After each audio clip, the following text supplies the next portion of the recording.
A mother and her calf died together on a hillside in northern New Mexico.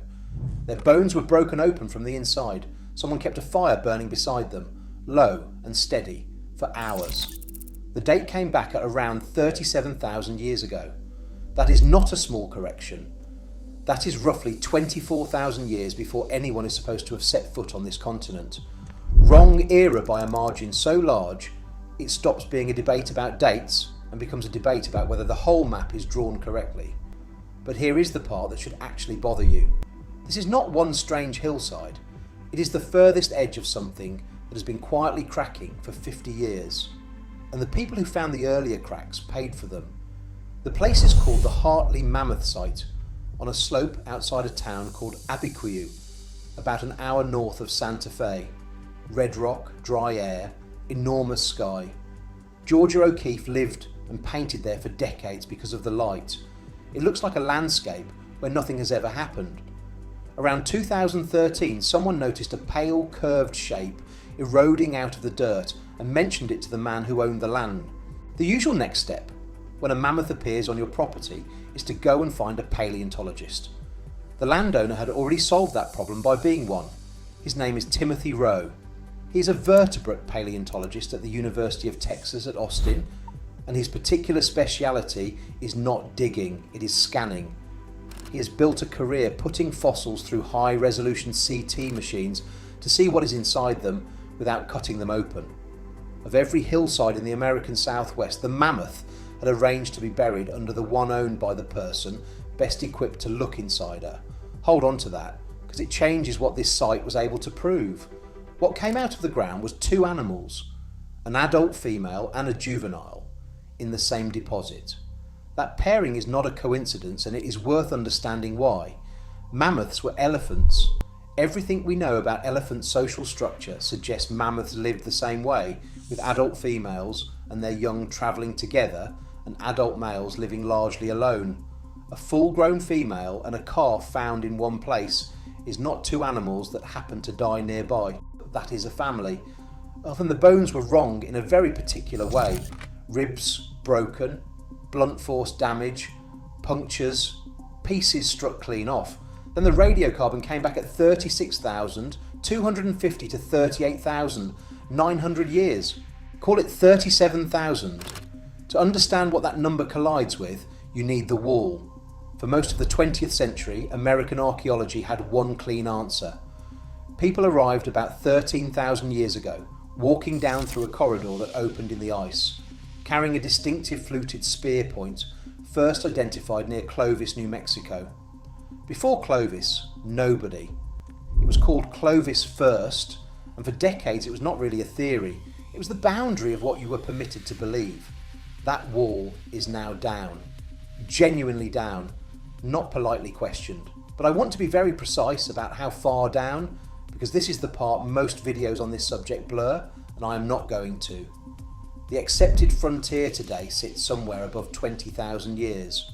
Hartley is claiming 37, so this site is not sheltering behind the new consensus. It is roughly 14,000 years out in front of it, alone, which means the evidence has to be extraordinary. Here is what Rowe's team actually put on the table. The first thing is the bone flakes. When you strike a fresh bone hard, it fractures in a predictable way. Fresh bone still holds collagen, so under impact it behaves a little like glass, and it produces flakes with a recognisable geometry, following the same physics that lets a person nap flint into a blade. Bone that has been drying on a landscape for years does not do that. It splits and crumbles differently. The team argued that flakes at this site had been struck from bone that was still fresh, deliberately, and that at least one had been worked further into something with a usable edge. And this is where Rowe's day job stops being a charming coincidence.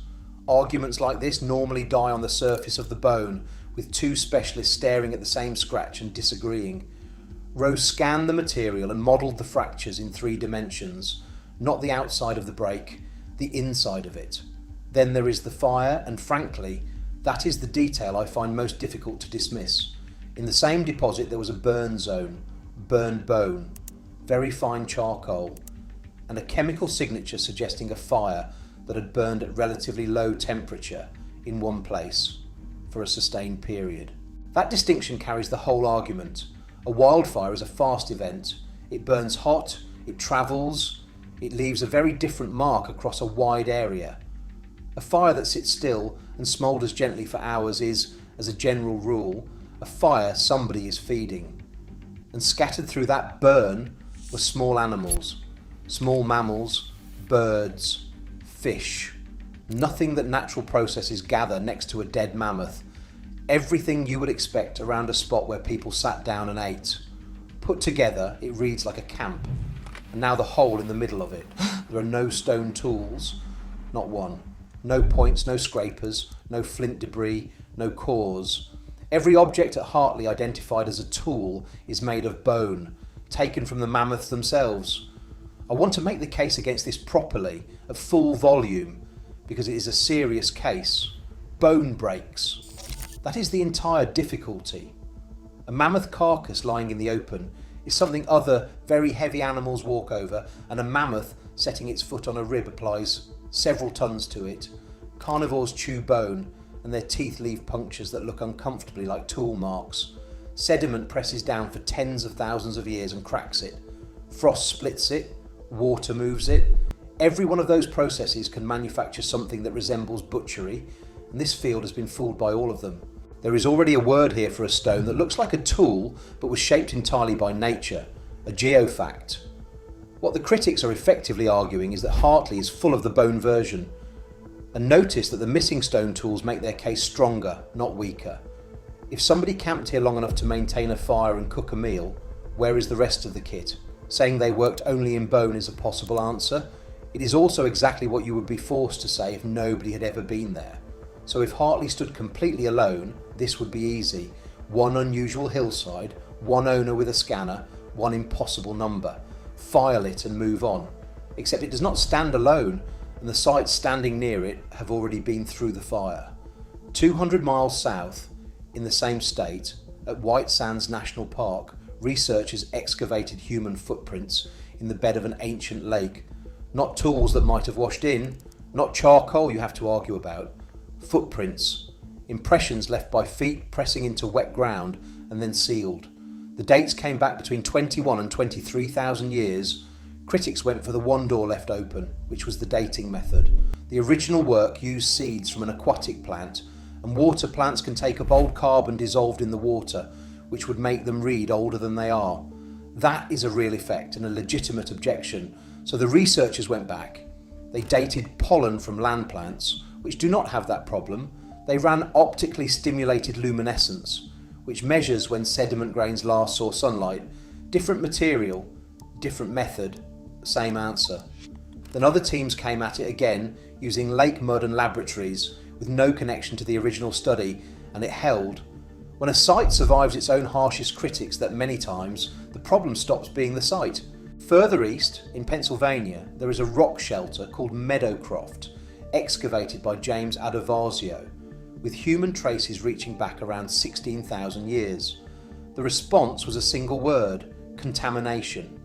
The suggestion was that groundwater had carried ancient coal carbon into the samples, making them read too old.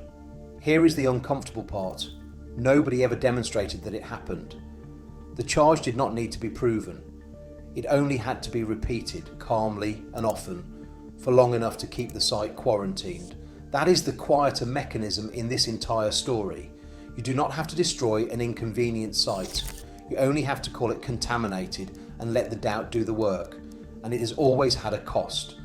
In southern Chile, Tom Dillahay spent decades defending a site called Monte Verde, dated to around 14,500 years. That is barely more than 1,000 years before Clovis, and it still took until 1997 for the field to accept it. There was a nickname for the gatekeepers who reflexively rejected these claims: the Clovis police. Dillahay has been blunt about what those years were like. Sit with that for a second. A researcher can be right, hold the evidence in his hands, and still lose the better part of a career because the evidence arrived before the field was ready to hear it. And at the far end of the scale sits the Cerruti Mastodon site in San Diego, where broken mastodon bones and heavy stones were dated to around 130,000 years and published in Nature in 2017. almost nobody accepts it. The critics may well be right, and the construction equipment that exposed that site is a genuinely serious objection. But it tells you where the edges of this argument now are. Once 13,000 stopped being solid, the debate lost its comfortable outer wall. So let me be exact about where Hartley actually sits, because keeping this straight is the difference between a real mystery and a manufactured one. Settled, Clovis First is finished, Monte Verde is accepted, White Sands has survived round after round of independent testing, and people were in the Americas well before 20,000 years ago. Contested but serious. Meadowcroft, Cactus Hill in Virginia, Cooper's Ferry in Idaho, argued over, not dismissed. And then Hartley, which is published, scanned, publicly documented, and roughly 14,000 years beyond anything the field currently accepts. Not refuted, not remotely accepted either. I'll be straight with you about where I land. I do not know. What I notice is how Rowe has handled it, and it matters more than people think. He is not an archaeologist, and he says so. He did not go looking for the first Americans. He went to look at a tusk on his own land, found something he could not account for, and rather than announcing that he had rewritten human history, he scanned it, published the data, and invited people to break it. Most of the damage done in this corner of science has come from the opposite instinct. And the old model was not stupid. That is worth saying plainly. The ice-free corridor was real. The Clovis points are real. It was a reasonable story, built from the evidence people actually had. The failure was not inventing it. The failure was defending it long past the point where it still fit, and turning a reasonable conclusion into a border nobody was allowed to cross. Nobody needed a conspiracy for that. Certainty protects itself much more quietly than that, and much more ordinarily. So picture the last frame, a slope of red dirt outside Abiquiu, a tusk working its way out of the ground the way it has been for years, and underneath it a mother and her calf opened up with the residue of a fire that will not behave like a wildfire lying beside them. That much is not in dispute.